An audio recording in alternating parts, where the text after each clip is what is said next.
There are no imaginary monsters here, no demons invented for entertainment. What you're about to hear actually happened.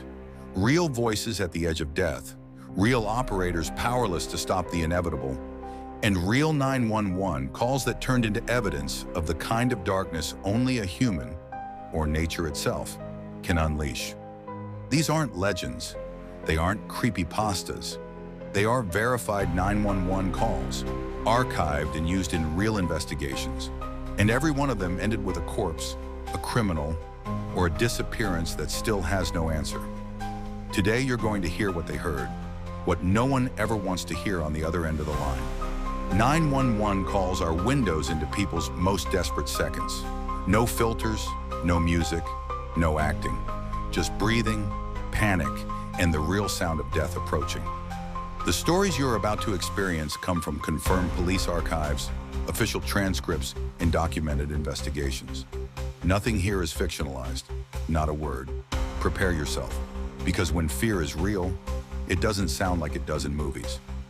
February 2nd, 1984. The Los Angeles 911 line rings.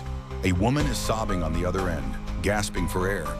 You can hear furniture scraping, things falling over. "He's going to kill me! He's breaking down the door!"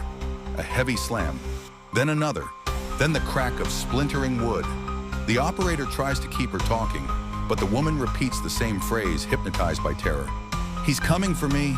He's coming!" This case is real. The caller was a victim of Kenneth Bianchi, one of the Hillside Stranglers, a serial killer duo that terrorized Los Angeles. The recording captures the exact moment before he forces his way in. The very last sound on the tape is a choked scream and a sharp "no" cut off mid-breath. Bianchi later confessed that she was still alive when the call ended, that he heard the operator's voice faintly coming from the phone, and that it excited him. The tape is one of the most chilling examples of death literally entering the room live on a 911 call. Summer 1990, Florida. A 9-year-old girl calls 911, whispering so quietly the operator can barely hear her. "I don't want him to hear me." She explains that she's hiding under her bed. Moments earlier, a man climbed through her window. She doesn't know him, doesn't know why he's there, just that he's searching. The intruder was later confirmed as John Crutchley, the vampire rapist, a violent offender who had temporarily slipped away from psychiatric monitoring. His history included abducting women, draining their blood, and abandoning them in remote areas. He was considered extremely dangerous.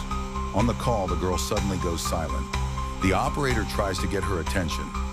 "Sweetie, are you still there?" 8 seconds of silence, then 10, then 15, and then a voice that isn't hers, a deep voice right next to the phone. "Who are you talking to?" The line cuts. Police arrive 14 minutes later. Open window, room upside down, little girl gone. The case remained unsolved for 32 years until genetic evidence linked remains on one of Crutchley's former properties to the missing girl. Her 911 call is still one of the most disturbing audio files in the county archives. Oregon, 1997. College student Leah Roberts disappears during a solo road trip. Her case is well documented, but few people know about the eerie 911 call that happened before she vanished. The call lasts 42 seconds. Wind blowing, leaves cracking underfoot, the unmistakable echo of a deep forest. "I think someone's following me." "Can you describe them?" the operator asks. "I can't see them, I only hear them. They're ahead of me, but they don't walk. They move like..." The sentence ends abruptly. A heavy thud, as if the phone hits the ground. Silence.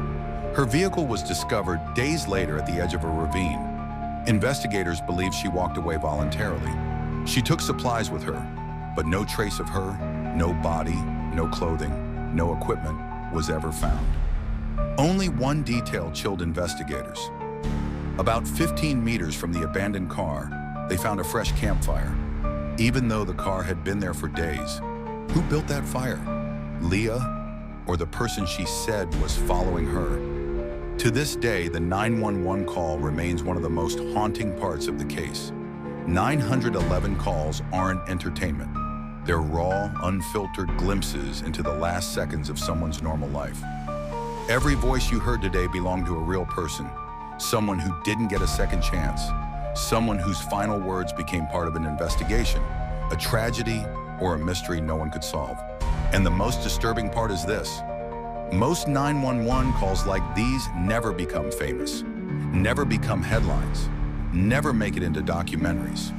They are tucked away in evidence rooms, thousands of them. Moments frozen in time when someone realized, too late, that they were about to die, and dialed 3 numbers hoping for a miracle.